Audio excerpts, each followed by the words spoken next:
This is the Night Owls Disc Golf Podcast. I'm Shane. And I'm JP. And just remember, we got YouTube up, Instagram, Twitter, TikTok, and we have a 1,000 follower giveaway on Instagram coming up.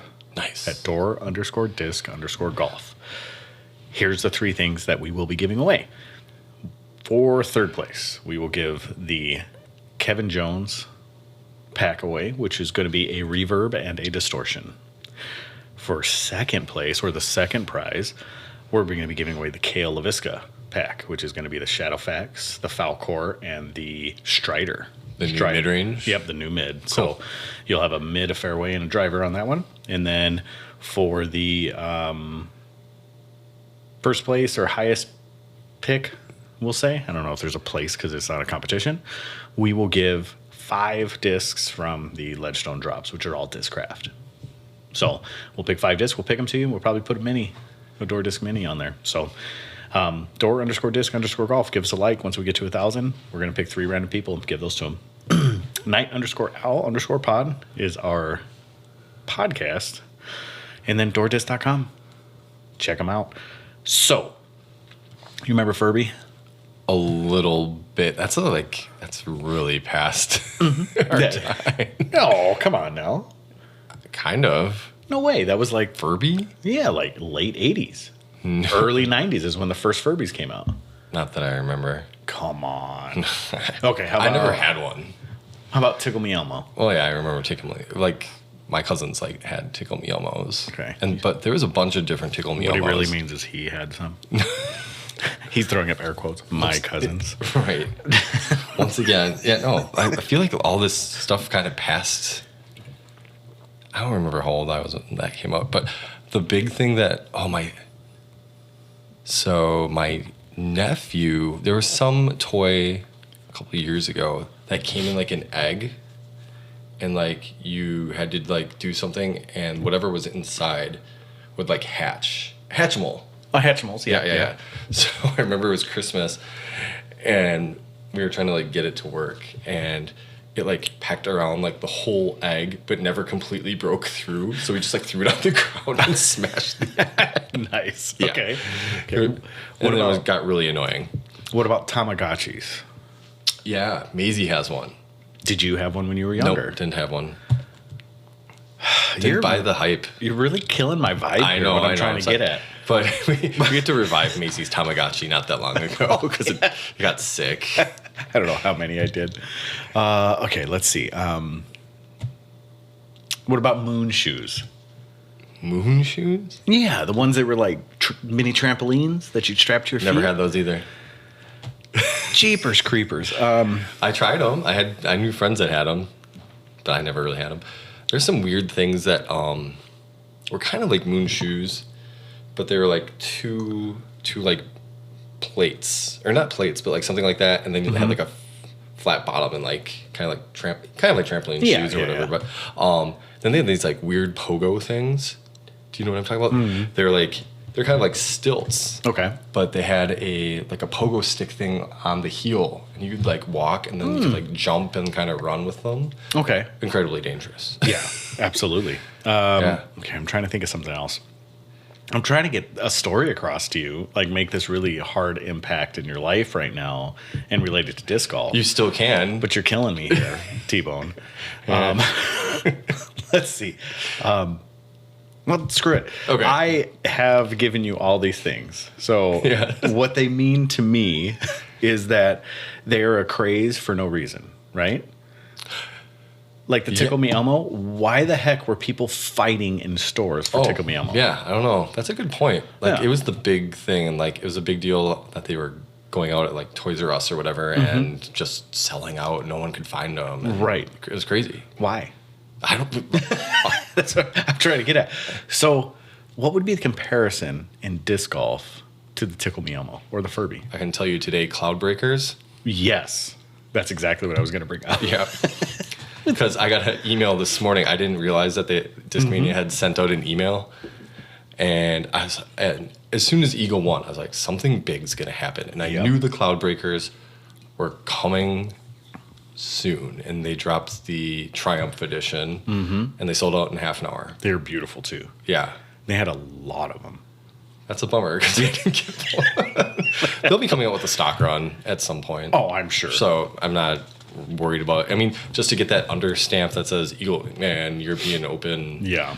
I'm not too big on that, but I think anytime there's a limited release like that, it's just gonna go gangbusters. So whatever. And Discmania strikes again. You know, I kept saying how they kind of missed the mark on some things, but Right, and well, not this time. The weird thing too is, it was a pre-order, and they had done a pre-order for the Kyle Klein discs, the Midnight Prawls. Yep. And they didn't set a limit; they just made however many pre-orders.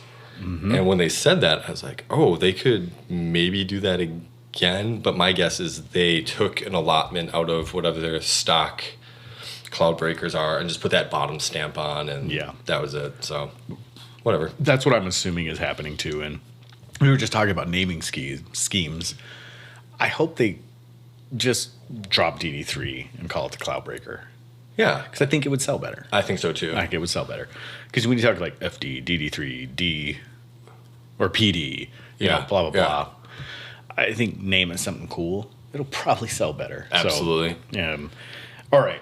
So that's kind of what I was getting at. And I was just crazy about that hype. And I think what disc golf companies try to do now, and I think almost every single one of them are missing the train.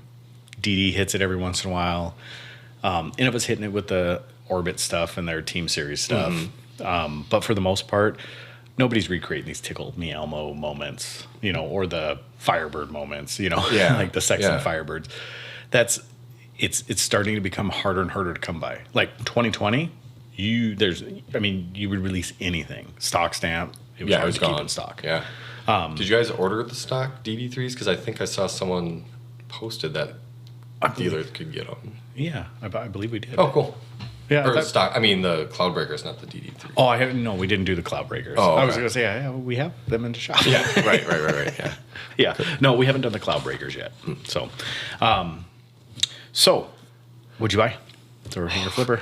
It's so funny because there's a very short window to buy something from when we recorded to 2 days. Yeah. I bet you bought something, though. I did. I got, what did I get? 2 Glow Flex, I think they're Flex 3 P2s from the European store for 2 more European Open fundraisers. Okay. And so I was like, yeah. I thought about buying a couple of Rainmakers, but nope, just stuck with the old regular P2s. Sure. The only thing I bought was a Shadowfax.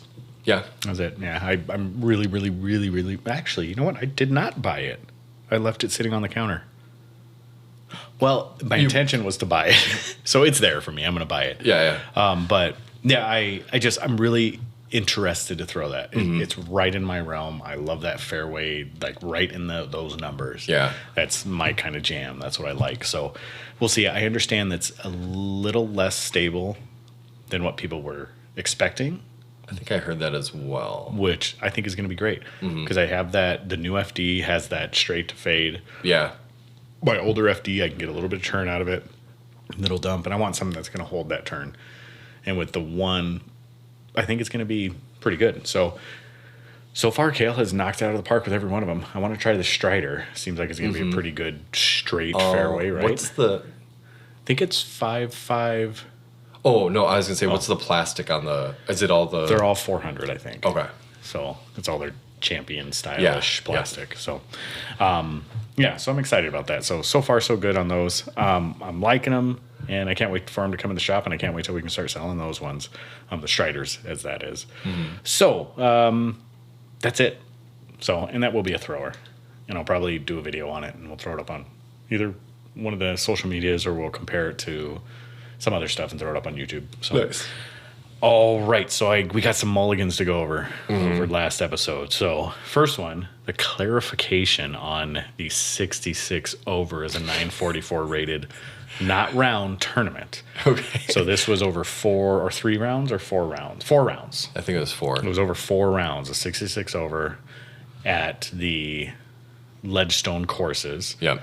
which was Northwoods Black and Eureka Temp. Yeah. Was 66 over. And that was a 947, I think, rated tournament at 66 over. Wow. Between 2 rounds on each of those. When I listened to it, someone called me out on it. When I re-listened to it, I was like, it did sound like I was talking about a little just bit. the Just very one beginning round, of just one round. That's not the case. It was the whole round. Okay. I mean, the whole tournament. Whole tournament. Let's not have to come back and do this again. And Bradley Williams, just a clarification. I said that he didn't shoulder somebody and he kicked over a basket. And then I said that he shouldered somebody. Yeah, another episode earlier. I forgot when that was. Yeah, basically the first episode I said he shouldered somebody. The next episode I clarified and said he didn't shoulder somebody, and then he kicked over a basket. I was right both rounds. Yeah. Didn't he say that it happened in the same tournament? Same tournament, so kicked over a basket and then shouldered. We won't get into the details, but he did shoulder somebody. So just a clarification on that. And then you said it was Ezra Aderhold. That's who I thought it was. Yeah. It is not. Oh, okay. It is Elias Grippler, who put the highlight reel of bad shots together. Okay. So he had the first one that was off the banner onto the Ford Mustang. Yes. Yeah. And then the second one was the slip grip locked into the crowd.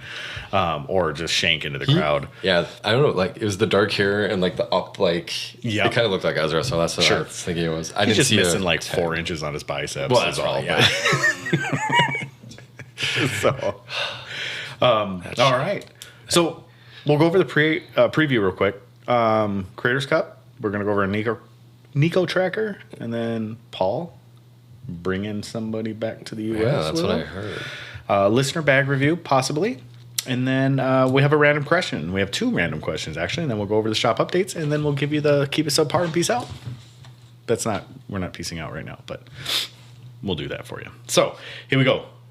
Uh-oh. Something for later. Okay. Looks like we got some more exciting stuff later. Yeah, or maybe I do. Uh-oh, that's not exciting. No. All right, so Creators Cup. Did you watch any of the footage? Creators Cup? No, I didn't see. I know. I knew a couple of the people that were going to be there. It was like Michael Holtz, Miss Frisbee's Foundation. Yep. Danny Lindahl. Yep. Yeah, the DD guys. Robbie C. Apollo. Yeah. Swanky.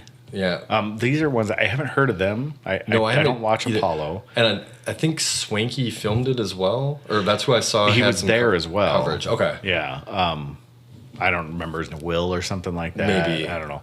Was Overthrow there? Well, I don't know. I haven't watched the lead card footage or the feature card footage yet. Yeah. But I know there were 10 total, I think. Yeah. 10 total creators. And I think it was a doubles. Yep. And then singles after that. Mm-hmm. And then a final, like, cut down to 4, I believe. Yeah, I think that sounds about right. So I did watch the finals, which ended up being Robbie C. Holt, the owner of Foundation. Oh, Tristan. No. Tanner. No. Damn it. Tristan Tanner. No. Negative. Trevor, yeah. Yeah. No, not Trevor. Who's the other guy? Why can't it? Hunter. Okay. Hunter. We'll get it eventually. Yeah. One of my questions is going to be, why weren't we invited? But I guess I know. Can't remember anybody's names. Yeah. Who are you today? Come on, just tell me. Yeah. And then Apollo Disc Golf. Okay. David, I think that sounds like his name. Okay. Like I said, the first time I had ever even really seen exposure of him. Mm-hmm. So I haven't even gone onto his channel to check it out. But I thought it was neat. The thing it did for me is I got to watch Miyamoto's play disc golf. Yep. And it made me feel like I was pretty good. Did they play at Paul's course that he... No. Paul's not involved in Foundation anymore. No, I know, but did they play at the course? No, they were in South Carolina. Oh, okay. They were at, I don't remember what course it was, but and it was even like a safari style course. They just made holes up on the course. So yeah, I have no clue where they were for sure. Got it. So, but I know there wasn't. I mean, maybe the longest hole was like 5 something. Most of the holes were right in that 300 range, you know. Yeah. So I was watching kind of it. Had a chance. Yeah, exactly. And they were talking about how wooded the course was. There were wooded portions of the course. Yeah. Like maybe a hole would finish into the woods. And I'm just looking at it going, wooded?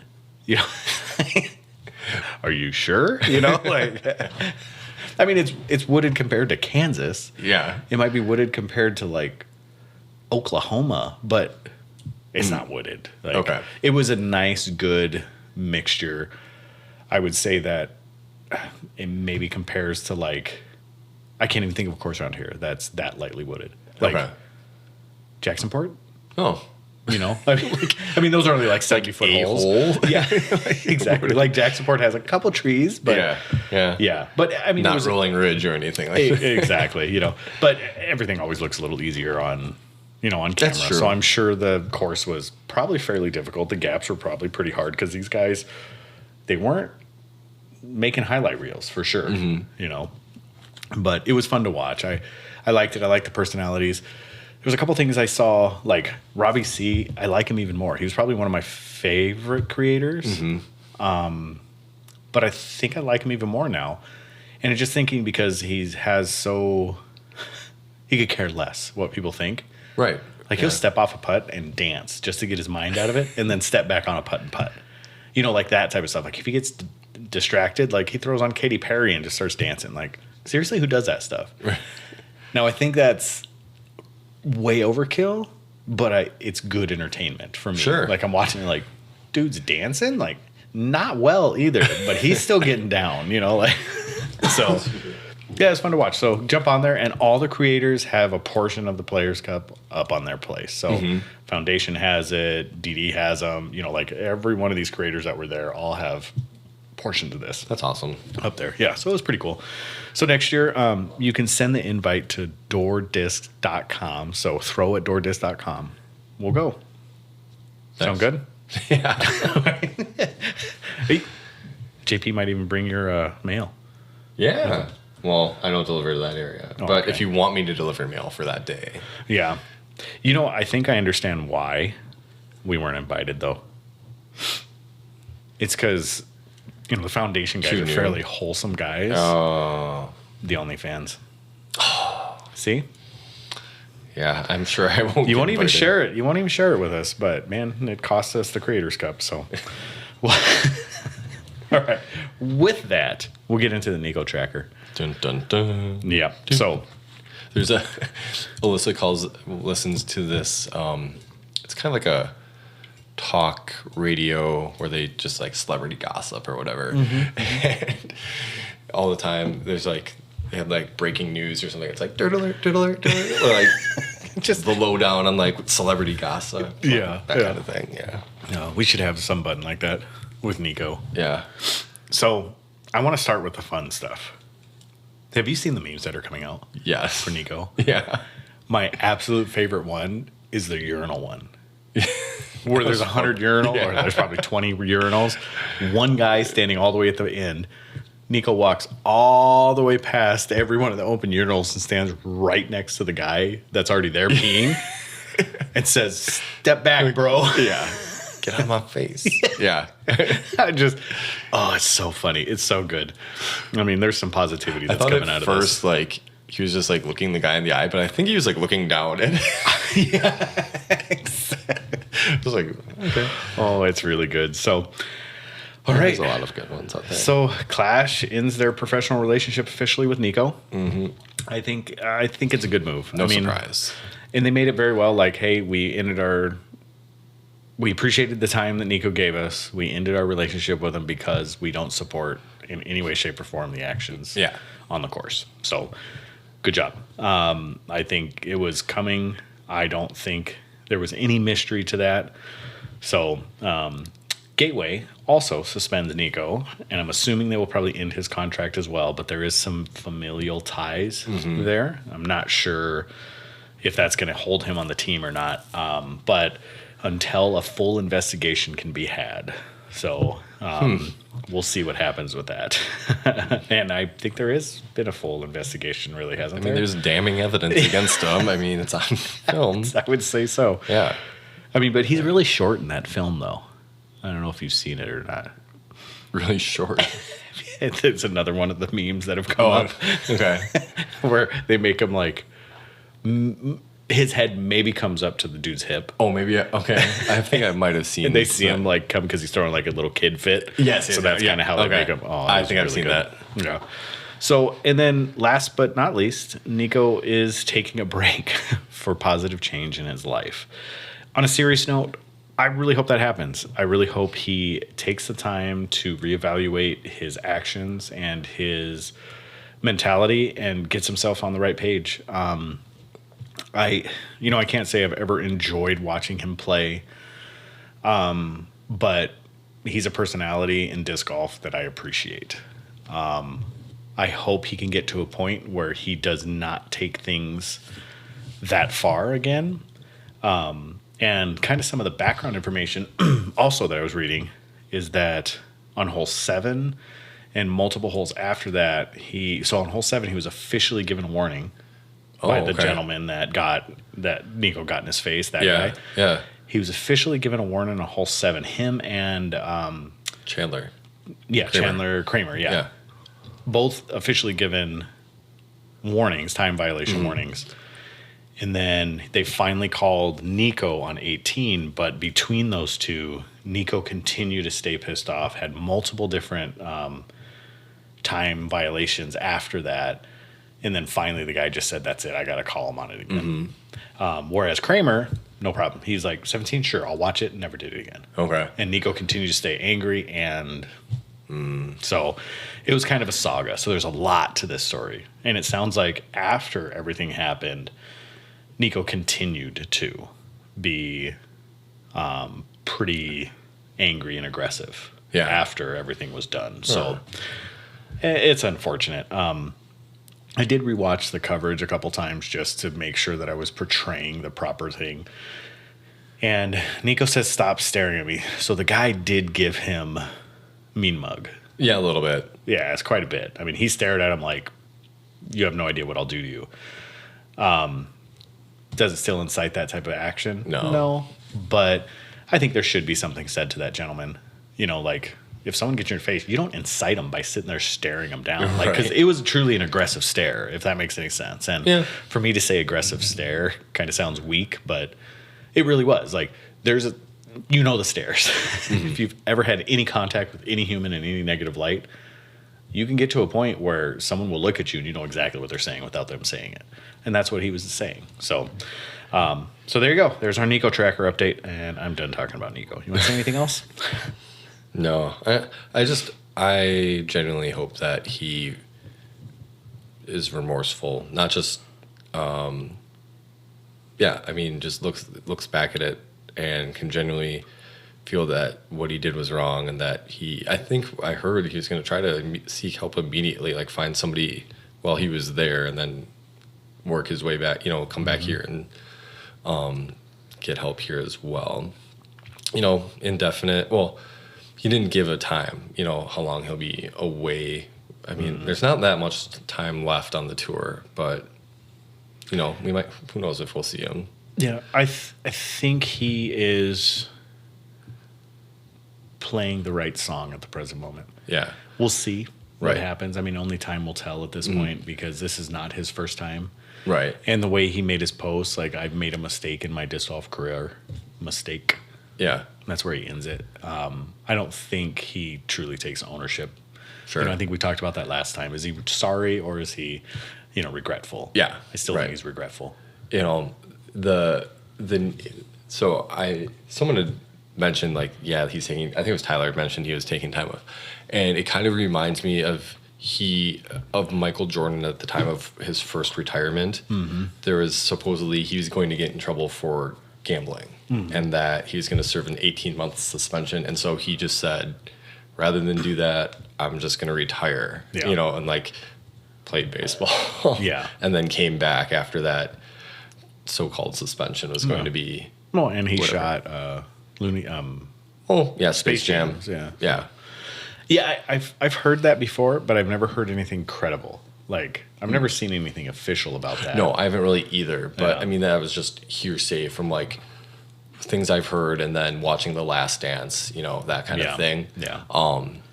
And then I don't even know if David Stern, he was the commissioner at the time, like really had anything concrete to say about Right. that. Yeah. As far as I remember, I didn't watch it too intently. Dempsey was watching Last Dance. But, yeah, I don't know. And then official PDGA word, anything yet? Nothing yet. Nothing All yet. they know is that they went over and just recited what happened at the European Open as the official word when I was doing the research. Right. As far as anything more concrete, like when the hearing's going to be, all that stuff, nothing for sure yet. Wow. So nothing's been out there yet. So I tried to look for it, and I even kind of did the the Ulti World and the Upshot. Like tried to look through those, nothing. Couldn't find anything. So maybe it's out there, but maybe I missed it. But as of right now, nothing. Yeah, yeah. So, but yeah, I hope, like, I like it because it gives us something to talk about. Yes. Hasn't been anything too controversial. Yeah, exactly. I don't like it because that stuff just shouldn't happen. Like, Yeah. like this is such a hippie thing to say, but like, can we just get along? Like, we don't have to agree with one another. Like, No. you don't have to like what I do, but you shouldn't be a dick. Excuse me. Yeah. Just Yeah. yeah, don't be a Nico. By the way, they're making shirts to say "Don't be a Nico." Are they? Yeah, and I feel like we should have some sort of claim to that because we ended both of our podcasts last week with We "Don't be a did. Nico." Yeah. Nico.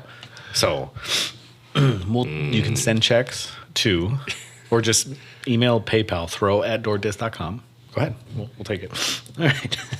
Anyway, we can Whoever get it. you are. Yeah, exactly. All right, Paul McBeth. Has he ever had a caddy before? I want to say Hannah's probably carried his bag. I mean, at some point, or Possibly, she's been yeah. on the round with him. Yeah. You know, for the most of the time, you just see him carrying his own bag. He has even said that he does not like caddies. I've heard he said it publicly that he doesn't like caddies. Right.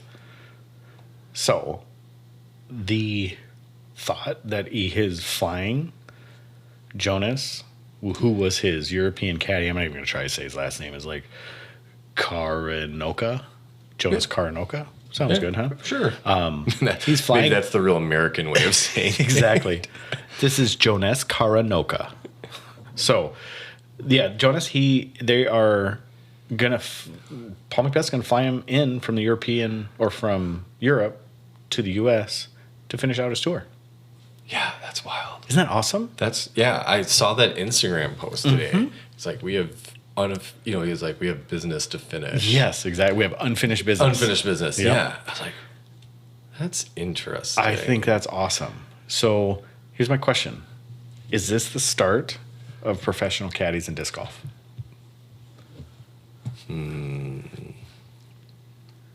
No, I don't think it is. You don't think so? No. You don't think other players are going to take a page out of Paul McBeth's book? Um, Because no one's ever done that before. I know people have mentioned going back to certain tournaments and using the same caddy for those tournaments. But as far as having somebody travel with you, like, and having it to pay expenses for another person, I don't know if that's going to jive too much. You even think making $1 million a year? Well, I mean, yeah, I mean, if you can afford it, you could. Sure. But I mean, I look at a lot of other people that are just trying to scrape by on tour. Like, there's no way that's happening. But it would be interesting to have one guy. But it's weird because, like you said, Paul said he's like not big on caddies. Then why bring this guy over? Like, what about having him in Europe made you feel like you have to bring him here? 41 under. Well, yeah. And 16 strokes over your nearest competition. Sure, but that could just be he's good at that course, or like knows the course well. Like, what else? Sure. I don't know. Well, I mean, he obviously Paul sees has this- value. Well, I got, yeah, but I mean, Paul's got the skills. Like, he's perfectly capable of doing that without a caddy. I don't Well, know. it's just like Robbie C is perfectly capable of making a putt without dancing first, Well, yeah, right? you're right, he is. But it's that mental, it helps him clear the mechanism. Whoa, that was weird. That was weird. Holy, sorry about that. My bad. But Paul has gone on for so long and won how many tournaments and majors without one? Like, it's just so weird to have that. Yeah. Like, come into your life. Do I sense a hint of jealousy that you don't have? Either you're not the caddy, or I don't know if I like caddies either. I don't know, like what. I don't think I'd like. It would just be awkward to have somebody you think so? Yeah. Oh, I just like to have my own thoughts. it's actually has been one of my favorite things to have caddies. Yeah. And I think the only person I've ever had on my bag was Jordan. Yeah. But it's one of my favorite things, you know. Yeah. And I've been fortunate enough to like have the opportunity that can happen, like with Vegas and things like that. Like, Sure. it's really nice because he can keep me out of my head, do things like that. He knows my game just as well as I do, so he can be like, "Why are you doing that? Just do this." And I think I've been on his bag once or twice, and I think it's that anytime I get the opportunity, if he wants to do it, I'm all for it, Okay. because he can give me suggestions. He knows how far I throw. He knows all these things, so he can actually help me attack the course, especially if he knows, especially. Why do I have problems with words every time I'm on this podcast? It happens. I don't know. But it's weird because, well, okay. If I get Paul feels comfortable with this guy, we don't know how many times this guy's been to the U.S. Like from Sure. D-Glow on, like Yeah. I don't know if how much help he's going to be with these courses Well, coming up. that's the purpose of a professional caddy. So if you have a professional caddy, I mean, their job is to get out on that course, walk it, find any little loopholes, get distances, Yeah. like kind of figure that thing out for you, right? And or at least be there as a supplemental. Sure. He's not there throwing the discs, No. but he's definitely there. Like, hey, remember right up here you threw this, or hey, this is only 200 feet away. Make sure you get past that before it I starts feel like Paul fading. could know that. Maybe. He's got that knowledge. He's played these courses how many times that Yeah, but he was washed up before this. Do you remember?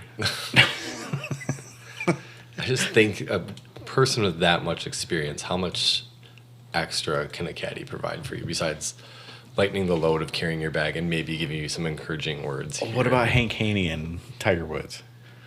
Are not even arguably the best run. Well, a yeah.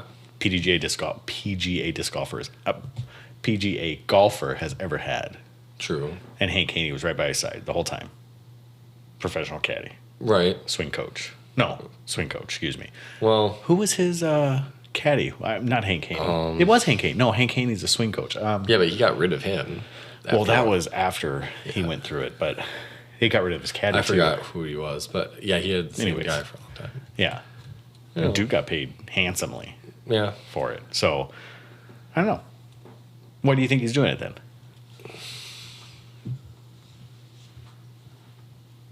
I say I don't have a good answer as what, like, anytime.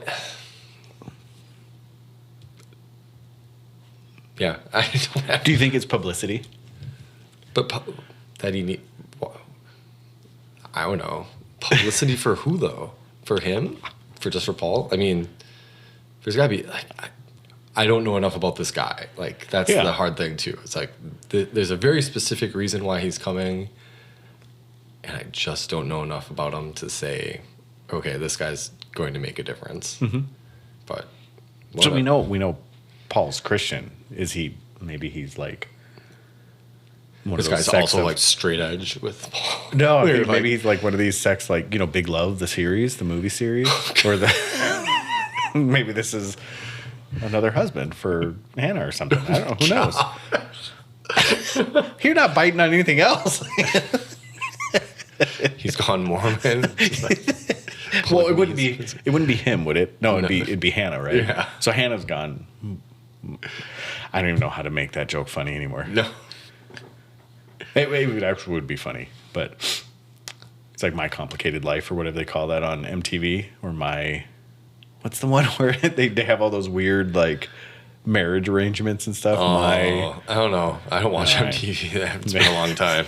I haven't watched since they stopped playing videos. Really, that's been a long time. That's been a long time. Yeah. I don't know.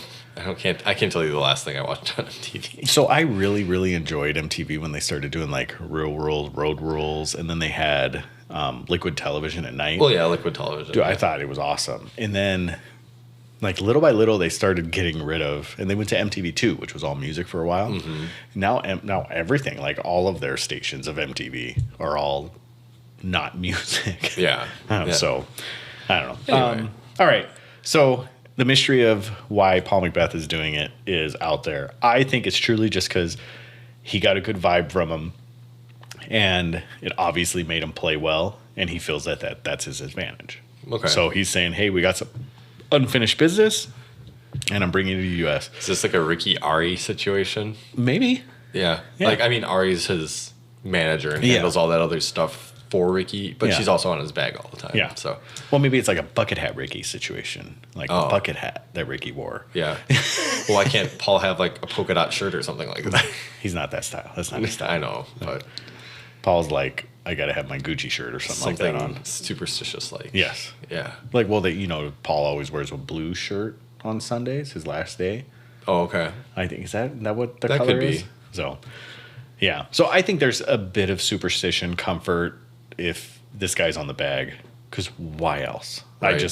Why else? Well, it's going to be even more interesting if after this season, if he's back next season. Right. Like for an extended period of time or what. I think what the deal is. I think it's going to be interesting enough if he doesn't go home after one tournament.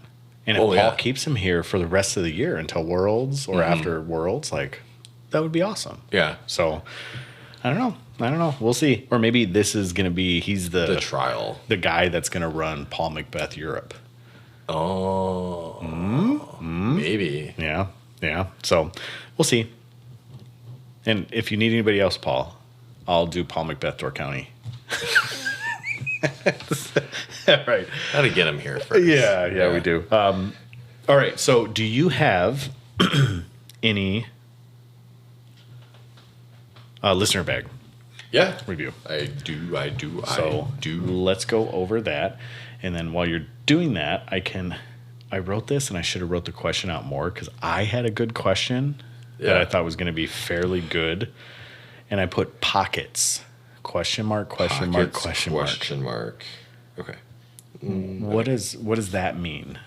Can you tell me, JP? What does what mean? Pockets. What was my question going to be? My deep question was going to be about pockets. What's the ideal number of pockets on pants? Oh, as many as you can get. Oh, yeah. There is no ideal. It's just more. Right. So, all right. So what we're going to do is go over a bag review. Do you want me to just tell you? Yeah, you go over it and we can just chat about it. This is from Ryan Campbell. He is known as Chainshark Disc Golf. He does chalk bags, and he's got a couple. I know Chainshark. He's got a couple. I think Holland Hanley she's sponsored by him for sure. Okay. He might have some other like local. That makes sense. Local pros down in the Milwaukee area. He's reached out to us once or twice about getting some bags made and things like that. Yeah. And I think just misconnections. Okay, So yeah. I'd love to do it at one point. All right. So let's see. He says he has a very unbalanced bag, but it fits his play style. All right. We'll be the judge of that. Okay. Let's start with putters. He has a 300 PA3 that he putts with. Then mids, he's got the Color Glow Iron Samurai 3 MD3, Glow OG Get Freaky Zone, and a C-Line MD3. I think it's one of the new ones. Okay. A Neo Method. An SP Line Katrina Allen Rift. Okay. And he's got a Champ Rock 3. Okay. Fairways, he has a Night Strike 3.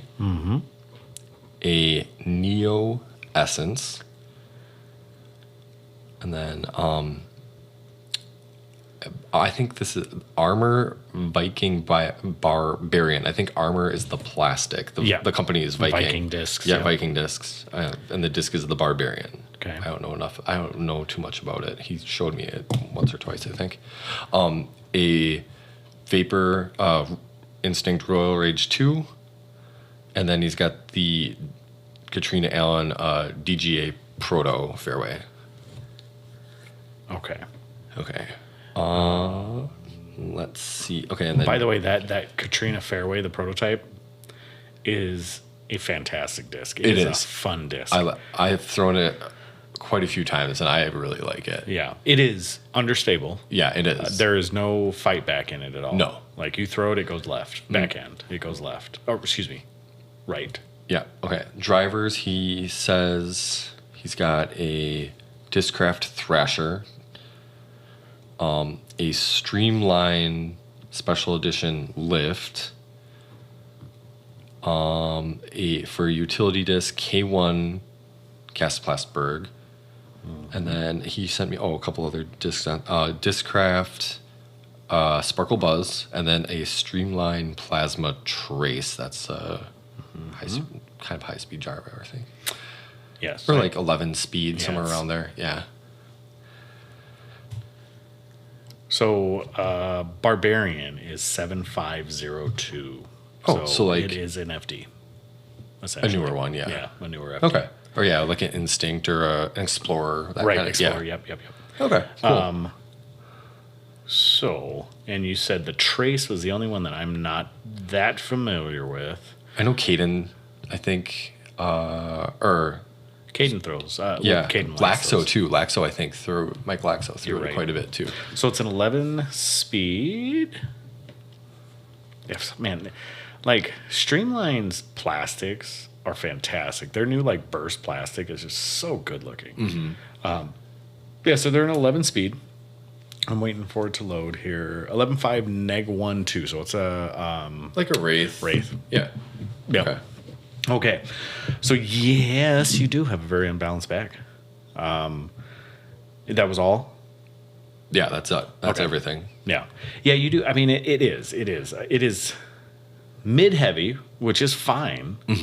He plays rack. Okay. If that gives any indication of like level of, Well, and that's surprising that his mids are his largest group, not his drivers, because a lot of usually newer players grab those drivers right away. I know he likes to try things, but yeah, it's interesting that he's mid heavy. Yeah. So in your mids, what were the last two? So you had the Proto, Katrina Proto, and then right before that was what? For fairways? Yeah. He had the Royal Rage too. Royal Rage. Okay. Yeah. Okay. All right. So MD3 Zone, MD3. So the MD3 was the Iron Samurai, and is that the new Iron Samurai? Yeah, the Iron Samurai 3. Iron Samurai 3, I think. Yep. Okay. That's the only Iron Samurai I think that's color glow. So Okay. I remembered. Yeah. And then the Method. Method Yeah. is understable. Rift is understable. Method's overstable. Oh, so then, yeah, so yes, you do have a fairly, because the Rift is the only one that is slightly understable. I'd say even more straight than understable Okay. for the SP Rift, because I think it's a neg 1 as far as the turn goes. I was gonna say the Method is 5403, I believe. Yeah, Something like that. Sorry, I'm just trying to get some numbers together before I make a judgment on, or what I think he could use to throw into the bag. Yeah, like I said, so it's a 5.4 neg 1. Oh, okay. 1.5. So the Rift is actually, I mean, I like the Rift. The Rift has this similar profile to a rock. It kind of has that concaved lip to it. So it has that feel of a classic rock. Yeah. A little bit deeper, not as shallow as a classic rock. But it's a great disc. It flies well. But what you have here, like the MD3, the Iron Samurai, the MD3, the Zone, the Method, and the Rock 3, those are all overstable mids. Yeah. They're not like Justice. They're not, super overstable, but they yeah. are stable to overstable. So they're straight to stable or straight to overstable. And then you have the Rift, which is straight. So it's stable to understable. So when I say stable, I mean straight. Yeah. That's my, so Yeah. it's overstable, stable, understable. Yeah. Okay. Yeah. So what I would look at is trying to find something that you can work within that mid And I know when you get a disc you like, you don't want to drop it out of your bag, but I would say the new MD3s and the Iron Samurai MD3s, they're very similar. I mean, they're the same mold. I don't know. I mean, maybe one plays because I know the Iron Samurais had a color difference that one was much more stable than the other one. Right. There were the dome difference on the two, like the pink. I want to say the pink was the flatter one, right? Yeah, I think so. And the blues were the... A little more domey. Yeah. So, if you have the blue Iron Samurai, it's probably going to be more stable than a standard run MD3. Mm-hmm. But is there really that big of a difference, especially if you have the Rock 3 in the zone? Right. Is it going to suit a different roller? Are you just looking at overlap? I always ask people that or say something about that because I just feel that creates confusion in your bag and in your mind. So when you go to a shot and you say, hey, this is MD3, oh, is there a zone? Or is it a Rock 3? Yeah. So try to minimize that. I think a zone and MD3, I don't think they're good comparisons. Like I keep using the zone in the MB3. The zone is going to be a utility upshot disc. I think it's a great disc to have. So I think that stays in the bag. Your Method, your Rock 3, and your MD3, they're all pretty darn similar. Yeah. So it's just going to create confusion. The Rift, I think, stands out there too. So I think that's one you could go. So I would say simplify, the MD3, the Rock, the Method, figure out which one you like, which one you hold, and it just gives you confidence. And then try to find something understable after that. And then maybe layer from there, or keep trying stuff, or keep everything in there as you like it. So, and it looks like you got about the same thing going on, except for the prototype. You got the same thing going on in your mids. I mean, in your fairways. So you got, stable to overstable in your bag here, from the Royal Rage all the way to, the Essence. Yeah. So he sent me. They have it's called My Disc Bag, where you put all the discs in and it shows the flights and everything. And yeah, it's weird because the Barbarian and the Instinct are right next to each other, grouped together, and then all of a sudden he's got way over. It's the the Proto, the Essence. There's nothing. I mean, the Instinct and the Barbarian are that straight to overstable, but there's nothing from straight to understable. It's all just really understable. Yep. The Night Strike can be. It can be, but you got to spend some time beating it in because that's a Color Glow FD. Mm-hmm. So the Night Strike 3, that's still FD. Yep.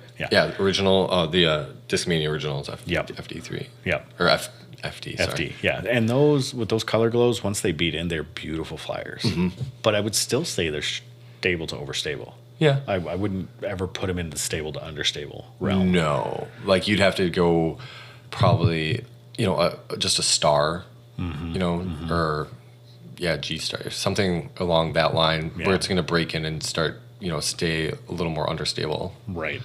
Yeah, and the discs that I like in that, it looks like you throw, oh, maybe not. So the Insanity is a good disc for that. That will turn over. It's a straight to understable. The Vandal, but that's a little faster. I think that's on a 9. No, it's a 9. It's a 9, so it fits in that realm. I thought the Insanity was around a 9 too. The Insanity is a 9 as well. Yeah. For some reason, I was thinking the Vandal was 11, but then I was like, no, it's not. But the Vandal is another good one that does that. What was the other one that I had in the bag for a little bit that was under? Oh, Maverick. Yeah, is another Maverick. one. Yeah. So, there's some ones that are straight to understable. Now the Maverick, all of them, once you get them, you're going to have to beat them in a little bit, but once they're beat in past their brand new stage, they're all straight to understable. Mm-hmm. So, I would say it's the straight. And I know it's easy to rely on overstable stuff and understable stuff because you know exactly what it's going to do. What it does is it takes the form out of the question for the most part. You don't have to have super clean form or super clean release to throw those discs. Sure. Because they're going to do what they're going to do no matter what. So I know sometimes it's hard to rely on straight to understable stuff because it gets swirly. Yeah. So it depends on nose angle, depends on release, depends on depends on so many different things. So Thrasher and the Lift, I love both of those discs. They're great discs. They're great discs. So I think... I don't know. Hold on. Wait, Lift. What's the Lift? Oh. Wow, did it again. Yeah. I dropped my phone. According to this, it's like a 9-speed, and maybe falls into that a little bit like straight, maybe just straight to understable, but not, like a 0.5 or like a point or a -1 on like turn. Okay, so this is another streamline. Yes, it's a streamline. Okay. I see it as a -2. Oh, really? Okay. So that's, understable. All right. So 9.5, -2, 1.5. Okay. So, and Thrasher is kind of it's similar, understable. But faster. Yep. So I think, sorry, I keep dropping my phone. I think those are understable, and I think that's fine because those are high-speed discs. It looks like you probably get most of your distance out of your fairway / control driver area. So, yeah, go for it, man. Those things are awesome. As far as the Berg, the Buzz, and the Trace, the Berg, I recommend that for anybody. I've said it over and over again. That is a great, fun disc. I think I put it in that putter realm. Just a nice straight. You're going to release it. It's not going to take a lot of. It's not going to make a lot of mistakes as long as you throw it at the target. It doesn't matter what angle it's on. Your Buzz, I think you're just right back there with the MD3s and the rocks, and I think it's just another overlapping disc. And it looks like, well, we looked up the Trace, and it was basically the same thing, wasn't it? Kind of another overlapping, overstable fairway. It's fairly straight. Not a heck of a lot of turn. I thought you said it was like a Wraith, like 11.5 minus it is 1, a Wraith. 2. Yep. So it's gonna be that fairly straight disc for his arm speed. Yeah. I think it's like the.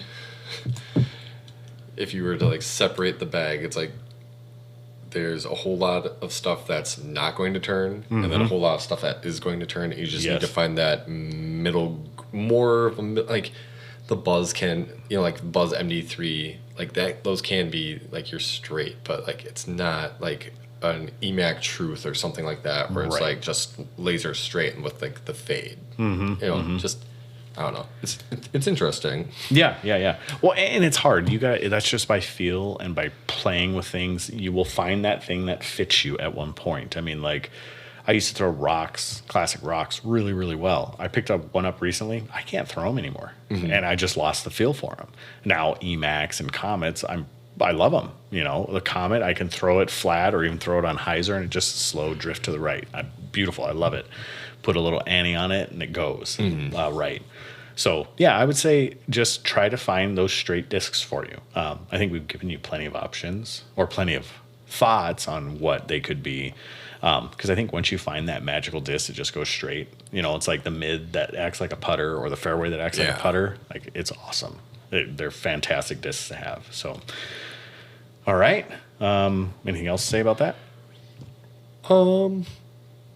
Not too much. I mean, like you said, if you can find that magical disc that goes straight for you, it's And we all have it. We just got to find it. So that means you just need to buy a lot of discs. Yeah, and I know trial and error. Yeah, doordisc.com.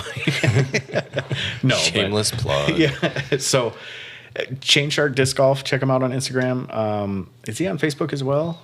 He is, and he also Chainshark. I think he has a store, like a storefront. He has apparel, and like he has his chalk bags and stuff like that. So so give him a shout out. He's kind of like the whale sacks, but like does his own thing. I think they're square bags. Yeah, they are, and the chalk comes out like they're like you get like Chainshark, like with the whale socks. Like I have to break mine in to like get chalk out of it. You have to roll them a lot. Right. His you can get chalk out of right away. Okay. Like it's a good So they're bag. more of a dirt bag than the whale sack. They kind of, but they're not as like powder as a dirt bag. Right. Okay. Yeah. Perfect. But they still have some of that hard grit in them. A little bit. Okay, cool. Yeah, I've never held one, actually. I've never held one of his bags before. So, I think it's fantastic. I mean, so support him. Guy just kind of grinding out there doing his thing. Like, I think he has another job. This is just kind of a side hustle for him, if I remember rightly. So, I say support him as much as you can. But Chainshark Disc Golf. Yep, and Chainshark_DG on Instagram and TikTok. There you go. All right. Let's see. I think outside of that, random question. Here we go. So here's the random question for today. I did peek at it a little bit, and I do like it. So back in your high school days, what was the sweetest ride you or one of your buddies had? So, oh, man. And so for me, it was my buddy Scott's in high school. So this is Jordan. For me, or for him, his buddy Scott in high school had a Chevy Celebrity. We had hand painted ourselves in our best attempt to make it look like the Murph-mobile from Wayne's World. We even installed a homemade licorice dispenser to the center of the ceiling. That was one of my favorite things about that car, by the way. That's awesome. So that's funny. That is great. And a Chevy Celebrity to be painted like the Murph-mobile, it just sounds hilarious to me. So, so back in high school, the coolest ride. See, I was a motorhead in high school, so I had a lot of friends that had a lot of cool rides. But being a true motorhead, no ride was cooler than mine, one of those deals. So I had two cars that I really enjoyed. I had a 1978 Z28 Camaro. Ooh, okay. I thought it was one of the coolest rides. So we called it the Red Hornet. It was maroon, but we called it the Red Hornet. And it got I did not call it that. The name developed through the football team. So here's my best story about the Red Hornet. So we were going to the mall because that's what 90s kids did. Yeah. We went to the mall. And as we were driving down I-95, Florida, so I grew up in Palm Beach area, West Palm Beach, Lake Worth. So we're driving down the highway to go to the mall. And I-95 is known for very fast speeds. Mm-hmm. And two things happen all at once. Well, simultaneously-ish. So one, we're driving down the road, and all of a sudden, the cab gets really, really, really windy. Like someone rolled down a window. No clue what was going on. And I look back, and my friend Miguel Casanova is sitting in the back with the rear windshield sitting on top, like laying on top of him. Oh, my God. Like he's kind of like crushed under it where it's laying on the back of his head. You know, so imagine just sitting in the back seat, and then the window falls out onto you. So that car had so much rust that it just fell out as we were going down the road. Oh, man. So, by the way, they make duct tape the same color of that car. It was awesome. So that was held in for the rest of the time by duct tape. The second time, going to the same mall, same two people in the car. We're driving down the road, and all of a sudden, my hood comes up. And if you don't know what a 78 Z28, how long their hood is, it's probably as long as this table. I mean, it's like 10 and a half feet long. It comes up, breaks the front windshield, and we're doing like 85 miles an hour on this I-95. Trucks everywhere. And man. Luckily, there's like this big hump where I could like squinch down and look between the hood that was wrapped over the car and the dash, and I was able to see through it, and I was able to get all the way over. And oh my God, perfect! And then we were able to, the three of us were able to bend it back enough that we could get it clipped to get. We had to go to the mall, man. We got to the mall too. So, and then the other one was the back floorboard of this car. My friend stepped in, Miguel, same guy. He stepped in and stepped through the floorboard, and his foot was on the ground. I could see his foot on the ground outside because it was so rusted. We used a 2x4 to hold up the back passenger side quarter panel with sheet metal screws and that same duct tape that matched the car. Holy cow. It was an awesome car. It was so fast. That's ridiculous. So that was the sweetest ride. Man. I've already given too much. I could talk about my Sonoma if you want me to as well. So I had a 91 Sonoma. If you don't know what a Sonoma is, it's an S10. So a Chevy S10 little truck. And it had the 2.3 liter in it and just a tiny little truck with a 6-speed in it. No, 5-speed, excuse me. Yeah, that was 5-speed. Okay. When I bought it, I took it to Mako for a $185 paint job. Had the whole thing painted. Worth it. Oh, so worth it. Had the whole thing painted. And it was like this. It was called Enchanted Green. Okay. So it was like a forest green with sparkles in it and stuff like that. And so I got it, fresh paint job, put a new gear shift knob on it, like from Advanced Auto Parts, and then took it directly to Moroso Speedway and did the quarter mile in it. 21.2. Yeah, buddy. If you don't know, any brand new car right now is at least in the 15s. Like 15 to 16. Easy. No problem whatsoever. This was a slow truck. So I ripped out all the interior and found this like cosmic stuff at Hobby Lobby. Yeah. Like it's like stars and like Saturn and I reupholstered every bit of this interior with all of this stuff. Yeah. My grandfather inherited the truck because I bought a truck and took it to college with me, and then that sat in the driveway. And my dad was like, "I'm giving your truck away." I was like, "Well, get like $500 for it." Okay, sure. So he got $500 for it, and my grandfather drove it around until he passed away. Sure. And then years later, my cousin comes back to me and she goes, "What did you used to drive?" I used to drive a little S10. I love that little truck. And she's like, "Did it have like moons and stars in it?" I go, yeah. And she goes, "It's in Oklahoma right now." I was like, "Oh yeah, that's where Grandpa lived." You gave that to Grandpa. So that was my story about those two cars. So here you go. Oh man, it's hard. There's one car that like I don't remember a lot of what my friends drove, but like I do remember one of my friends driving a Chevy Impala, like a 94, 95 Chevy Impala, silver. That was pretty sweet for the time. Like big body, like nice and wide. Like, fit a lot of people. Yeah. That was a really goofy looking ones. Yeah. If I remember right. Yeah, they were pretty goofy. Kind of modern yet old at the same time. They had like some curves, some boxiness to them. Yeah. Alyssa's mom drives a Chevy Impala right now, so every time like I see it, I'm like, I kind of remember this style, but in silver. Yeah. And then I think I mentioned before, like somebody had a Jeep. Like I think it was the episode where we were talking about Jordan is the one like all the stuff that we used to get into. Yeah. Okay, so I had my first car was a '89 Pontiac Grand Am. It was like this weird bluish color.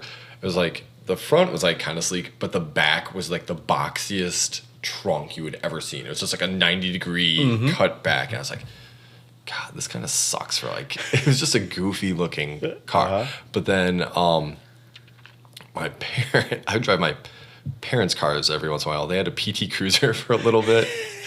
They were like one of the first people up here to get a PT Cruiser. And then after that, they had a Dodge Durango, which was pretty sweet to drive around. I loved it. So the body style Durangos, like the late 90s, early 2000s body style Durangos. Best looking Durangos they made so far. Well, like, especially right now, except for right now, the newest Durangos. Like the one Caden has? Yes. Yeah, that one's nice. Beautiful. Yeah. I had a Dakota RT. Oh, really? At the end of high school. Okay. That was when they had the 5.9 liter V8s in them. They were beautiful trucks, man. They were so fast, but for that time, you know, they were, for a stock truck and a teenager, it was awesome. Yeah. My favorite car that didn't last very long was a 91 Camaro RS. Okay. That I bought from a guy in a Home Depot. He was working at Home Depot, and I bought it from the guy for $1,200. And he had done a lot of stuff in it, like enough to warrant a roll cage. Oh my goodness. That's how much stuff had been done to this car. And I should have known for $1,200. There's no way, you know, but I was working, like I was managing a kitchen at the time. I was like, yeah, absolutely, I'm buying this thing. So I went home, you know, got the money together, went back, bought it from the guy. It was like 9 o'clock at night after Home Depot closes. Just waiting for you all in the parking lot. Yeah, he's like just chilling down in the parking lot in his vest, you know. And then he's like, here you go. And he hands it to me. I had the car for 3 days until I wrapped it around a telephone pole. Oh my God. And not hard. Yeah. Like, didn't hurt me at all. What happened is I was at an intersection, and it rains like crazy in Florida. Yeah. Just hit the gas a little bit too hard coming out of the intersection. It slid out. Yeah. And when I say accidentally, I was doing it on purpose. I thought it would be cool to kind of fishtail around those corners. Sure. Just went straight, hit a concrete. It was like in the city, of course, you know, where they have the concrete. Yeah. Like where they hold up all the traffic signals. Yeah, right. Hit that, bent the frame. Wow. And that was it. So wow. It was cool. You could drive behind it, and I could drive straight, but it looked like I was sideways. I was driving So that lasted about 3 days, and I sold that. Oh, wow. Yeah. There's a video on TikTok, or I think it made its way around Facebook a little bit. This kid, I don't remember what the car was, but same thing. He pulls up around he's going around a corner and like guns it, and all of a sudden he gets up on the curb and like goes at all these people and like drives over a telephone. Drives over. No, it was a fire hydrant, I think, and just like gets out, slams the door, and he's all pissed off. Yeah. It was a really nice car. It was. I remember rightly. I don't remember what it was. Yeah. But yeah, that kind of reminds me of that story. Yeah. So I have a lot of stupid car stories. So my friend had a Pontiac Fiero. Yeah. He thought it was the coolest thing in the world. Engine in the back. Engine in that. It was a mid-engine. Mid-engine. Yeah, that's right. It was mid-engine. Yep. Yeah. But it was so small. And both of us, like, I'm not a small guy, and he's probably 3 inches taller than I am. Right. We were not small guys. And trying to get in his Fiero was the funniest thing in the world. But we liked it. I mean, right. We didn't care. I remember people were like, it's the budget. What was it? What's the other car that it looked like a lot? It kind of looked like a Ferrari. Right. It was like the low budget, like Ferrari. Super low budget. But they did make the Fiero GT, which kind of had a little bit of pep to it. If I remember right, it was either turbocharged or supercharged. Yeah. Had a little bit of pep to it. But with that like 1.6 liter, it was like a motorcycle engine in there. So, yeah. So I knew somebody else that drove one for a while. Like, it looked cool, but you're like, but it's a Fiero. Yeah, exactly. Well, it looks cool until you get up next to it. Yeah, you know, it's like from far away, you're like, man, that's cool. And then you get next to it and you're like, it's like a micro machine. It's kind of like the new Corvettes. You always like look at the new Corvettes like, oh, that's a really cool exotic car. No, it's just a Corvette. Yeah. Although they have the exotic car price now. Yeah. They're like 125 starting. Yeah. That's crazy. Yeah. I remember For a Corvette. But it's mid-engine now. So, all right. So there you go. There's the disc golf podcast that we just talked about cars for half an hour. So hey, what's new? So, all right, here are the shop updates. Keep in mind, we have a physical shop location. So it is in Fish Creek, in Door County, in Wisconsin, in the United States, on planet Earth. That's pretty good, huh? That is pretty I just good. clicked out, like I was scrolling on Google, just coming out, you know? Yeah, right. So, in this solar system, in this galaxy. So, still, we got to kind of put out some DD restock. So we got some Sheriff, some Felon, some just on and on. We got quite a few DDs. We still have the DD Sake Slammers coming in. We are going to be getting a Prodigy restock as well, which will come in the new Striders. We have some some distortions coming in. And then we have a couple of some of their other new, oh my goodness, hiccups all of a sudden. Some of their other new releases that we have coming in. And then keep in mind, we have the 1,000 follower on Instagram giveaway. And we are at about 850 right now. So we only have 150 more people to go. And that should happen probably pretty quick because probably about every 15 or 20 minutes we're getting a new follower. So your 3 people will be chosen once we reach 1,000 followers on door_disc_golf. And there will be a 5-pack of Ledgestone. There will be a 3-pack of the LaVisca discs, which is the Shadowfax, the Falcor, and the Strider. Wow, I just said the name too. Yeah. And then there will also be a 2-pack, which will be the Distortion and the Reverb, which are the Kevin Jones Prodigy. So if you like it, like it. If you don't, no big deal, but you might miss out on the giveaway. So come on and like us. I'm going to pick 3 of our random current and active followers, and we'll give those 3 things away. So outside of that, one last chance, JP. Not tonight. All right. So keep us up par. Anything else to say? No. Peace.